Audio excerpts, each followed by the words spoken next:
The first place Carolina Hurricanes take on the fourth place Washington Capitals in a Metropolitan Showdown. Locked On Capitals starts right now.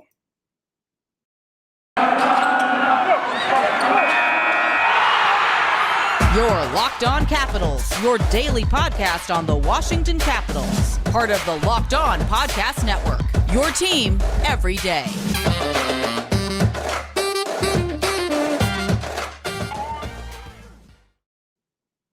Hello and welcome in to the Locked On Capitals podcast. I am your host, Dan Homey, and I want to thank you for joining me today and thank you for making Locked On your first listen or view every day.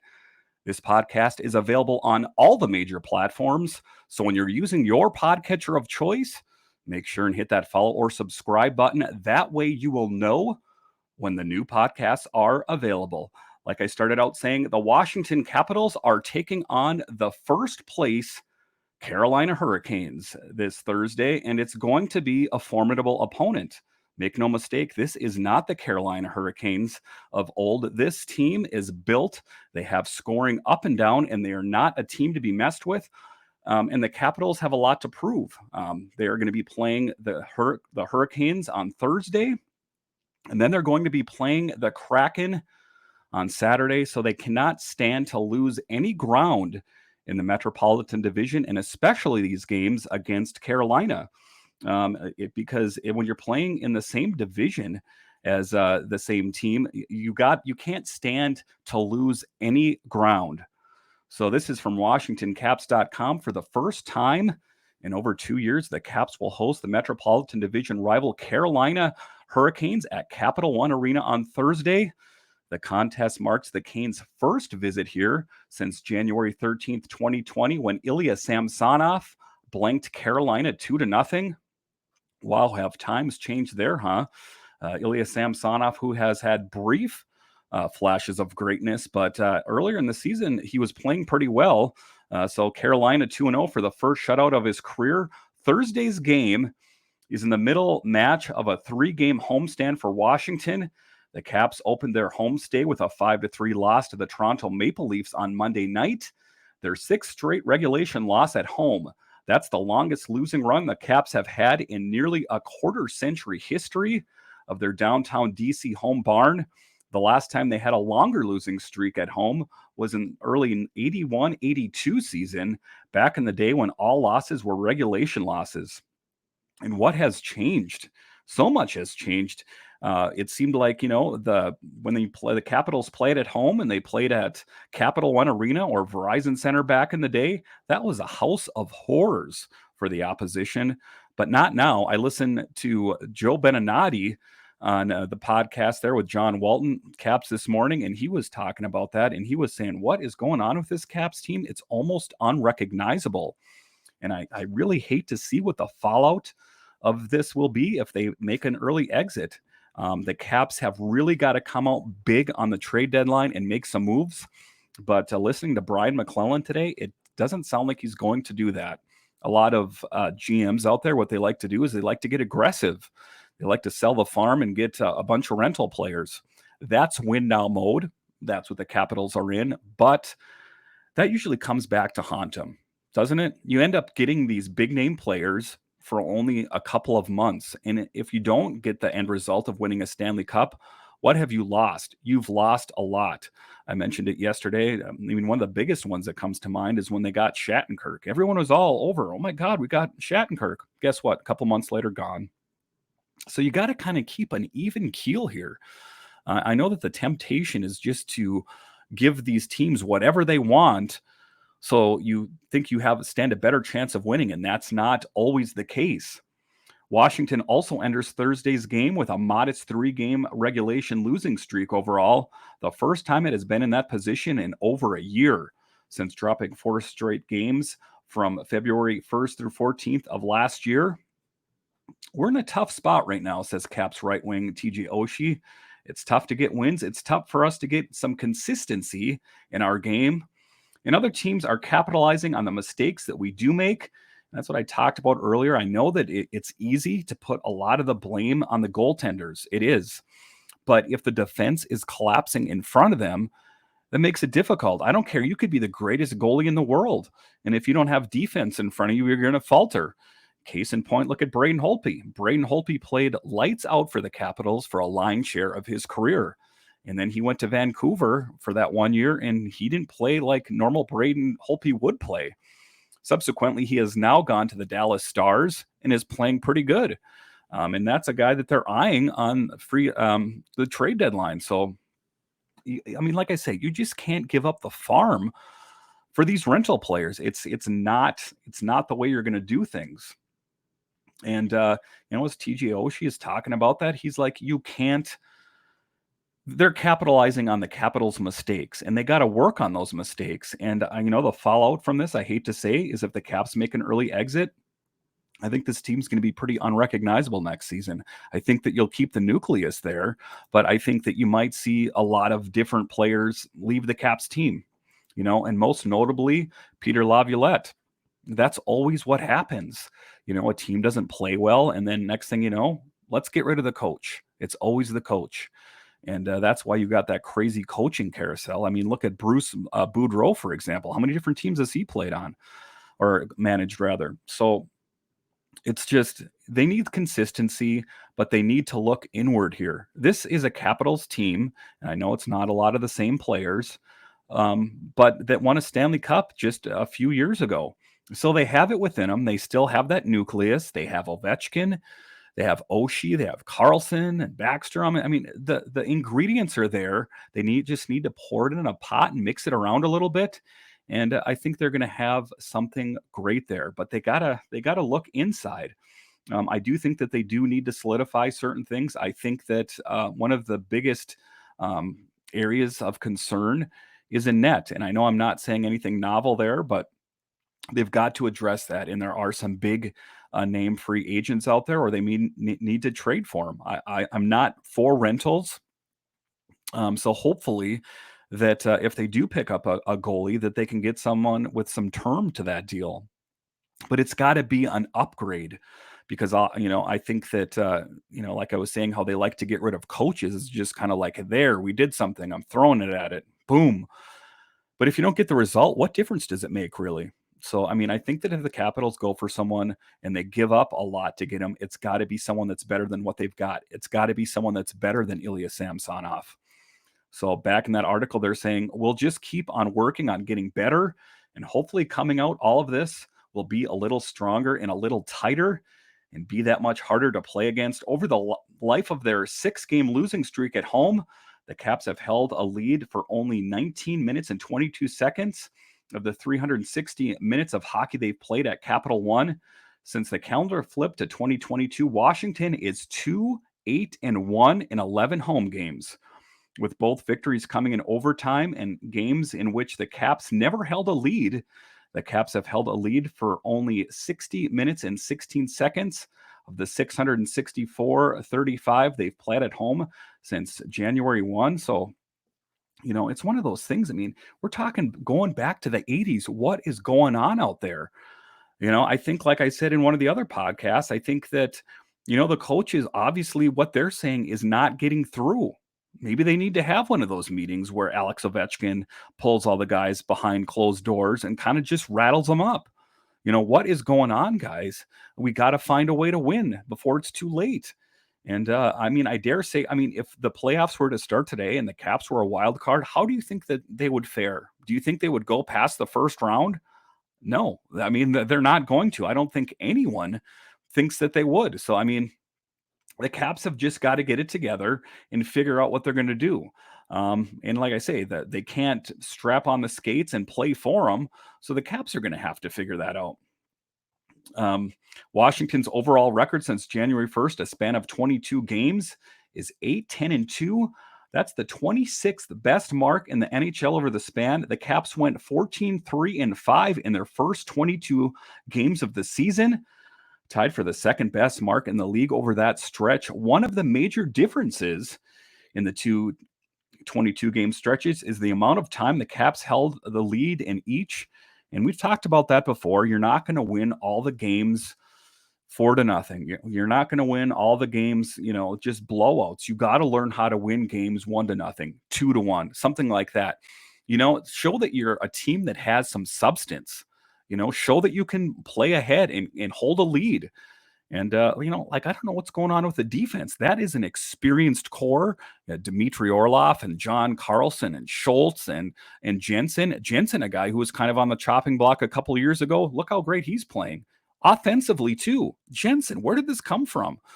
So, I mean, there are some bright spots in that lineup, but they've got to figure it out. And they got to figure it out before it's too late.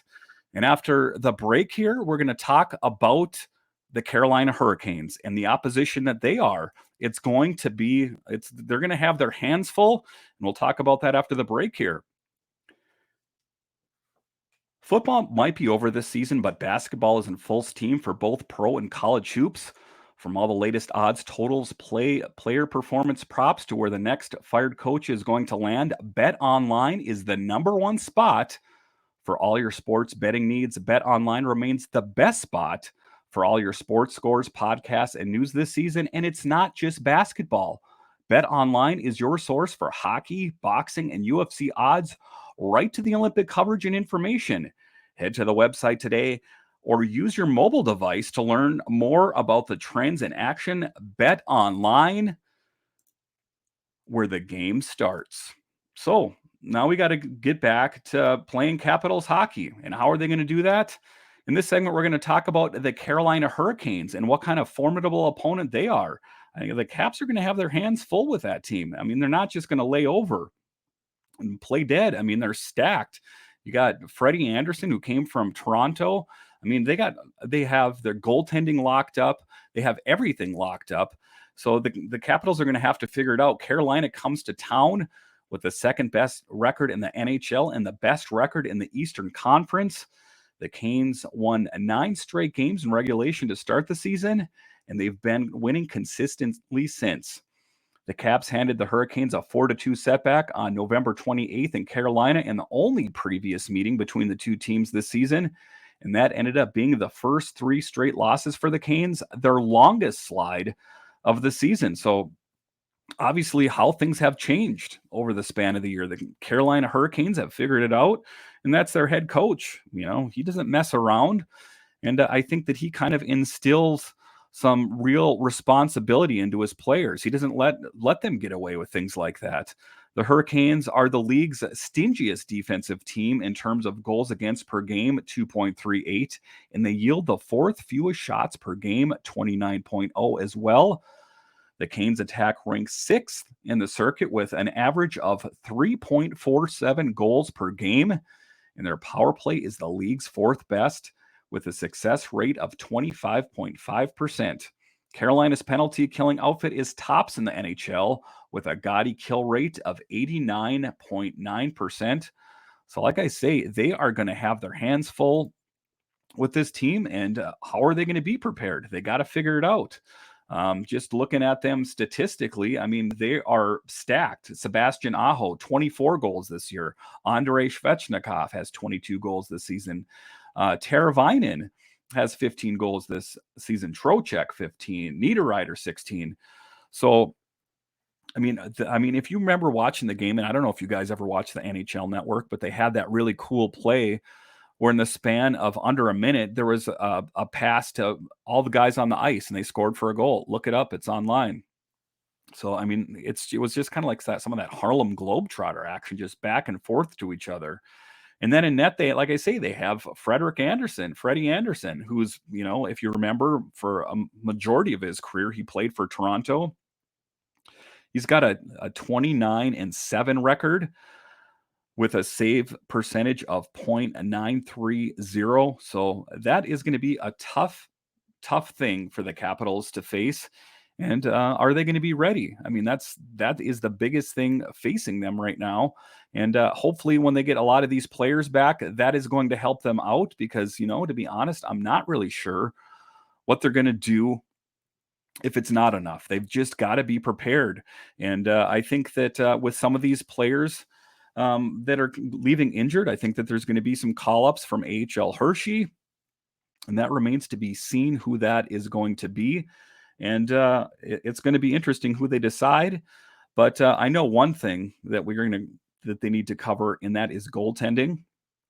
And Vitek Vanecek, this is his opportunity to claim that net as his own. They are headed into the trade deadline, and I'm not really sure who they're going to pick up. But unless it's a really big name, I think that the job is Vitek's. I mean, it's Ilya Samsonov, who is currently injured.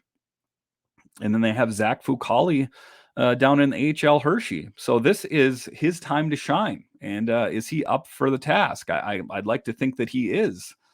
And then just kind of looking at his statistics so far this year, Ilya Samsonov, for example, is 17-9 with a .901 save percentage. And Vitek Vanecek, now these numbers are a bit skewed because Vitek has missed a good chunk of time. He's missed since the beginning of February.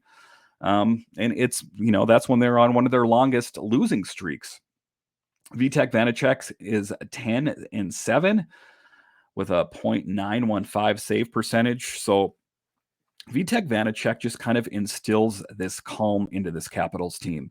What am I talking about with calm? Ilya Samsonov the other day played horribly. In the first period, he got pulled. Same defense. They didn't change the defense.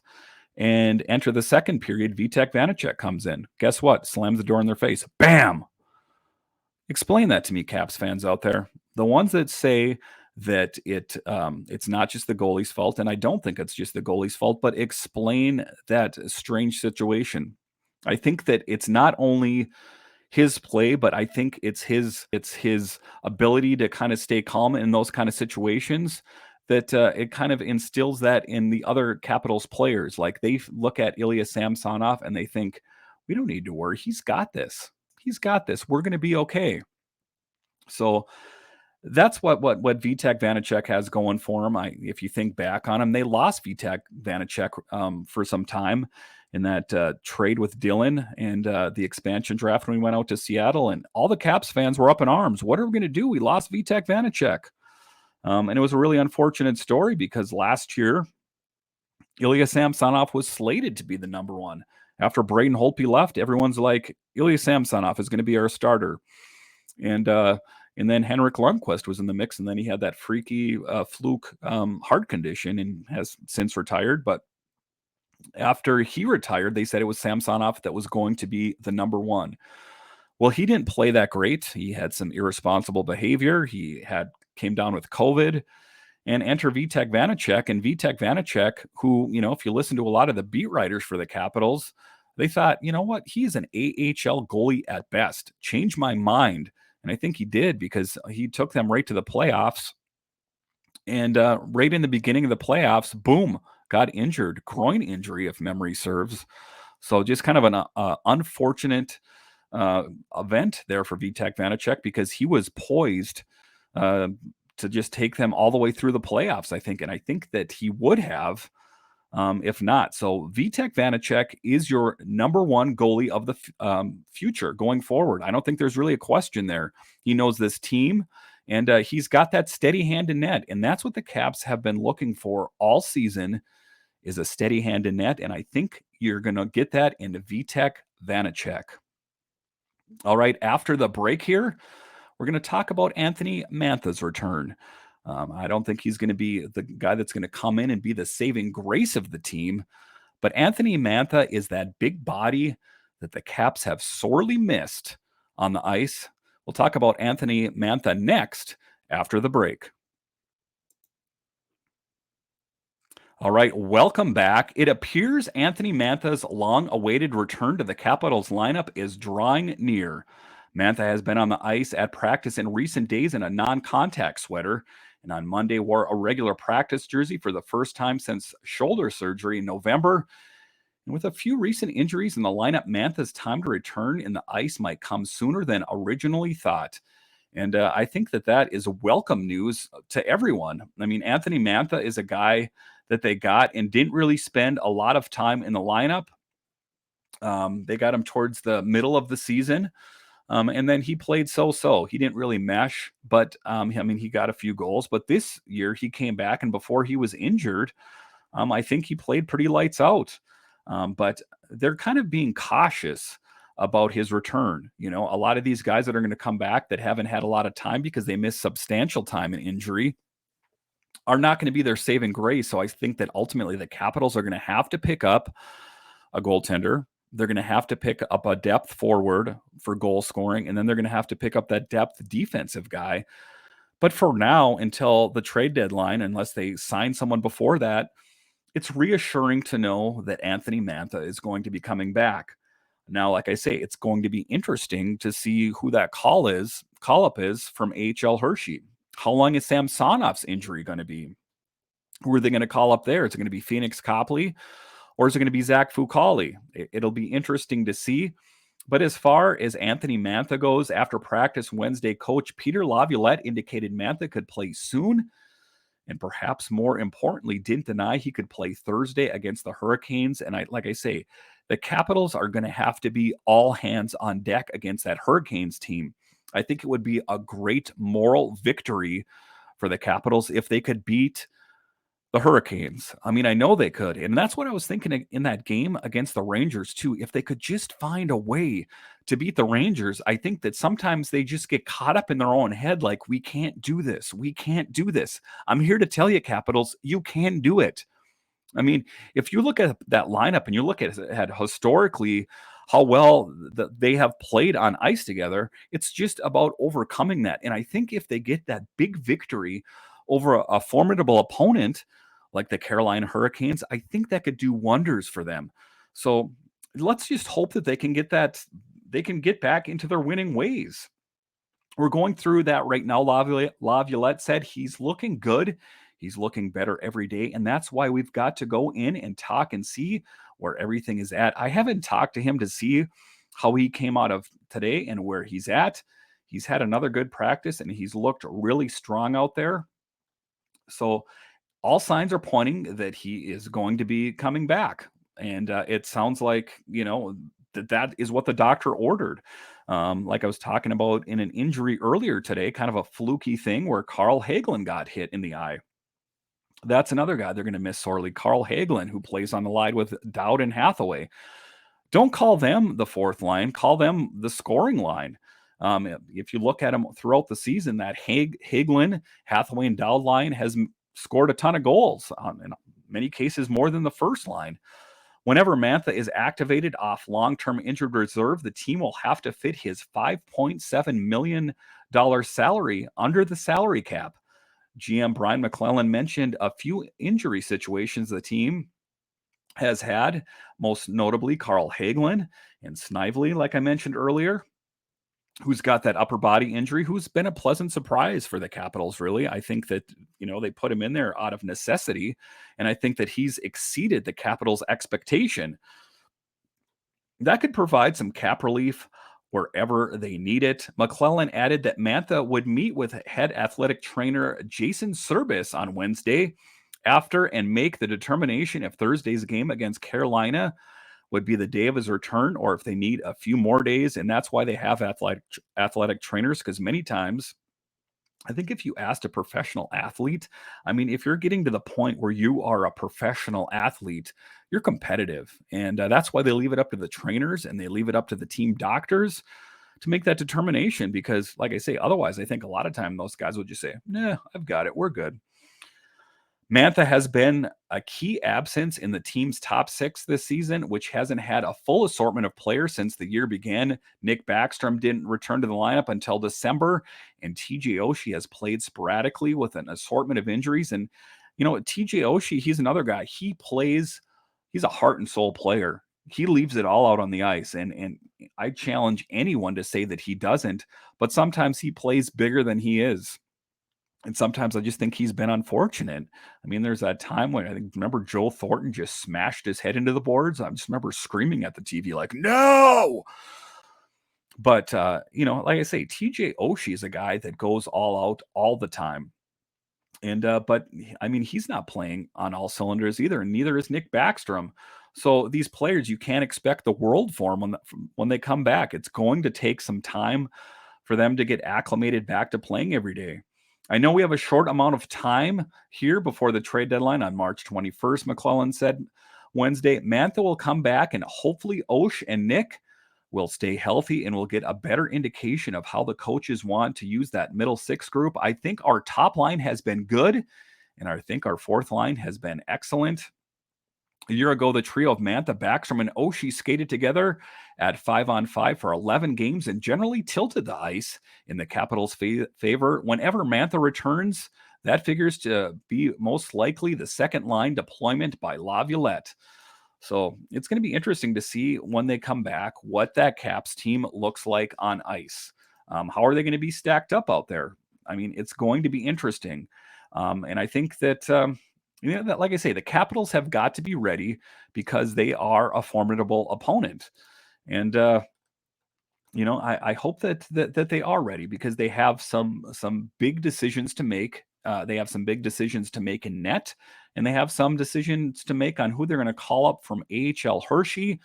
That article was from NBC Sports Washington. Thank them for that article. That was a very comprehensive review of the Capital state of how things are. So that is the Locked On Capitals podcast for today. And we'll talk to you guys again tomorrow. And I'll talk about the game and how things are going and what we can expect next from the Capitals because they have, they're playing that game tomorrow and then they have another game on Saturday. So, I mean, that's quite a few games in a short period of time. Thank you for making Locked On Capitals your first listen.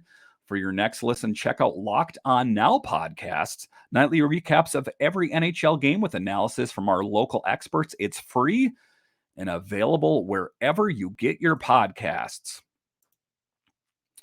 Now, make your second listen Locked On Fantasy Hockey hosts Steele Rodden and Flip Livingstone help you become the expert of your fantasy league. It's free and available wherever you get your podcasts. So that is the Locked On Capitals podcast for today. We'll talk to you guys again tomorrow after your Washington Capitals take on the Hurricanes. It should be a good one. Thanks for watching.